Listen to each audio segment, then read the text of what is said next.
Welcome back, mercenaries. Today's report is more biography than actual report, discussing the life and apparent continued existence of the Underground's most infamous members, that of Johnny Silverhand. Silverhand, known to many as the lead singer of Samurai, hero of the Fourth Corporate War, and anti-government practicer. To start, we should begin with the United States' involvement in the Central American conflict, a delve into war spawned from vehement ideology, from foolish endeavors of detached politicians and blind populace. You see, in the 1990s, America was at the height of its so-called imperialism, its million-mile reach across the world touching almost every soul, whether with immense and tangible effort or impressive cultural adoption. But the 90s opened a 10-foot door of eternal chaos within the United States government, now embattled by a population disillusioned by the last 40 years of defense against the rise of communism. These few words should embody the core rationale of Johnny Silverhand's fight against the outstretched hand of capitalist greed, no longer aligned with its core populist need or even desire for peace. Johnny's lifelong mission began in the early 90s and has had a lasting impact on the denizens of Night City to even our time, almost 100 years later.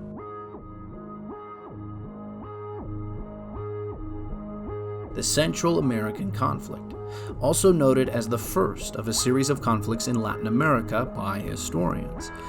It was an extension of the United States' prolonged anti-communism measures and perhaps even a misinterpretation of the 19th century Monroe Doctrine mixed with President Eisenhower's domino theory.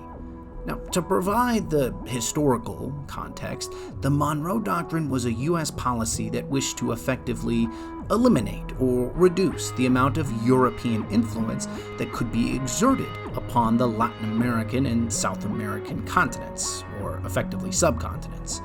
While this sounds like a genuine American goodwill morality play, it was more a policy to ensure the U.S. could exert their own influence within their own sphere, as opposed to having neighboring unaligned South American countries. In a sense, the domino theory, popularized by President Eisenhower during the initial Red Scare, was that if countries adopted communist policies or governments, their neighboring countries would do so as well. Now, of course, the domino theory would be proven somewhat incorrect, as countries like Laos and Cambodia, neighboring Vietnam, never had a people's revolution of any reasonable scale. Unfortunately, for many servicemen like Johnny Silverhand, the U.S. continued to embody these archaic policies until their eventual economic collapse in the mid-90s. During the Central American conflict, the U.S. Panama Canal Treaty would expire, relieving the jurisdiction of land and canal management back to the Panamanian government, at least until the U.S. would attempt to forcibly recontrol this area. It should be noted that during this time, the United States Gang of Four had created a formidable enemy of various Euro nations, effectively adding a resurgent element to the Cold War, first between the Soviet Union, then against the European Union.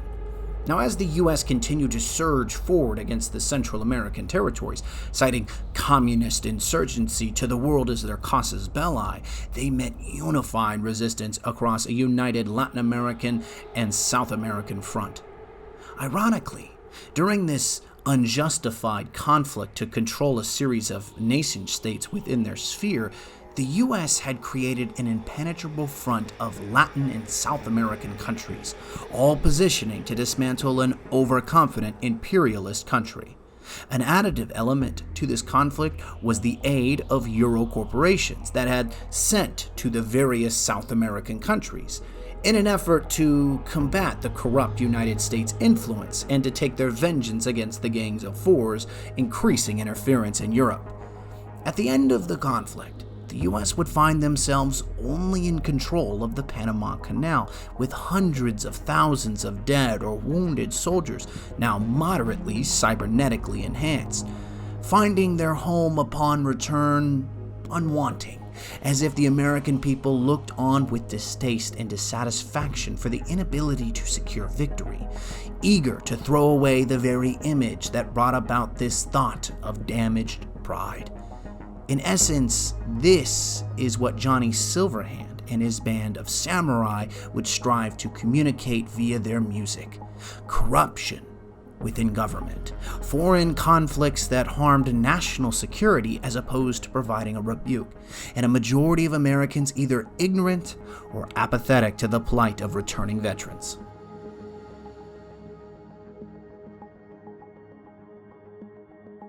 Samurai today is a historic band that changed the makeup of the music industry and assisted in driving a new perception on returning soldiers, deserters, and dissenters of Americans' foreign policy.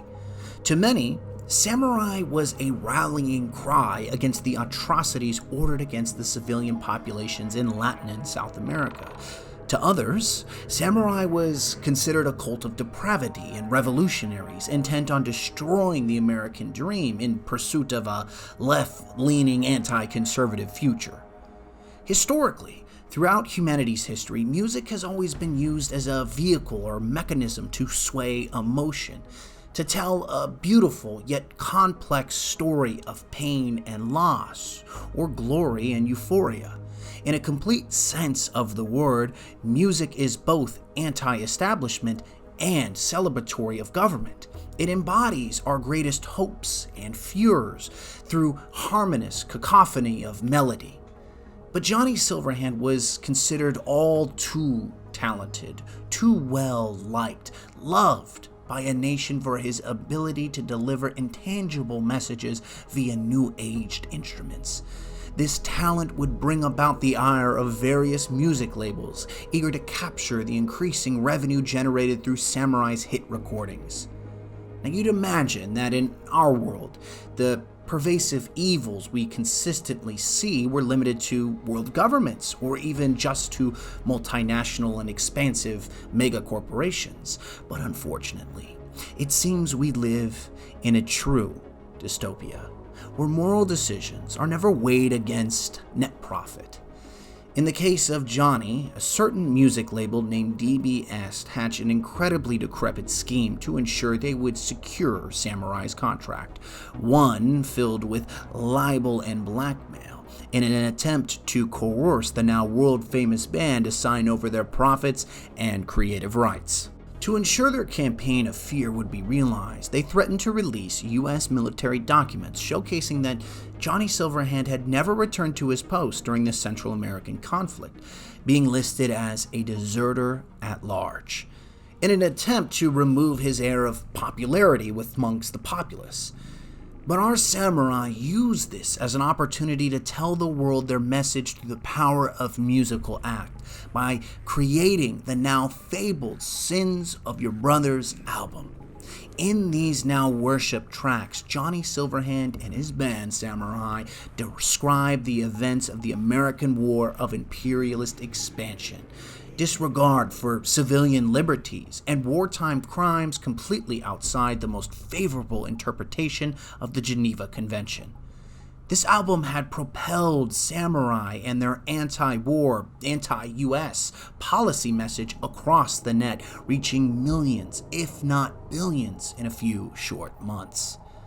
As Johnny secured respite in his new audio messages, others would look to tangle themselves with his intelligent and nearly savantly gifted girlfriend of Alt Cunningham.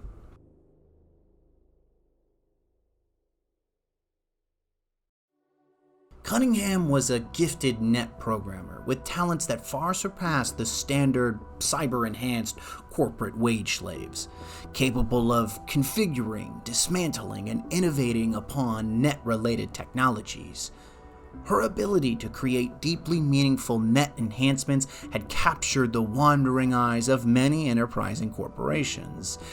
As such, the multinational and resourceful Arasaka Corporation.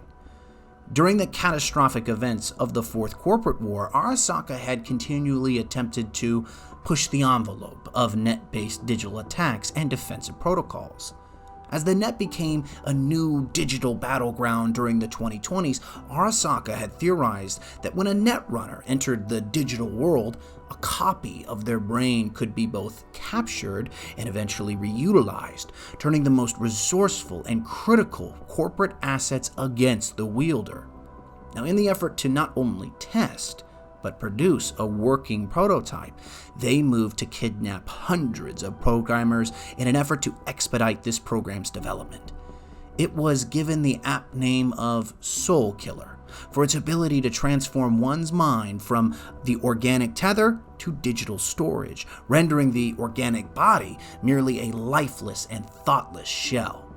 In the hands of Arasaka, it was the pinnacle superweapon theory to be utilized in an effort not only to win the fourth corporate war, but to secure the favorability of all digital wars to be fought in the coming future.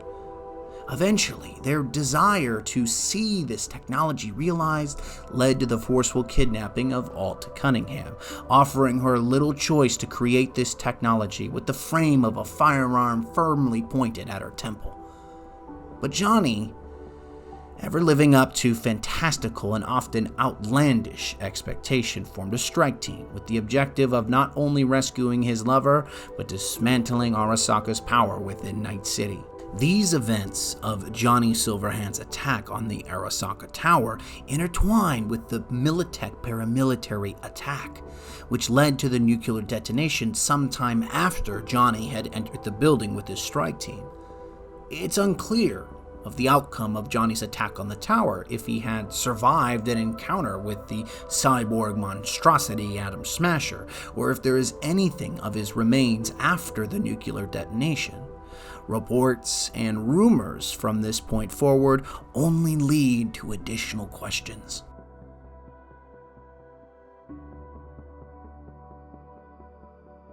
There are reports, let's call them, of netrunners seeing a ghost of Silverhand as they pursue amongst the net. Some claim they've been entangled with an apparition.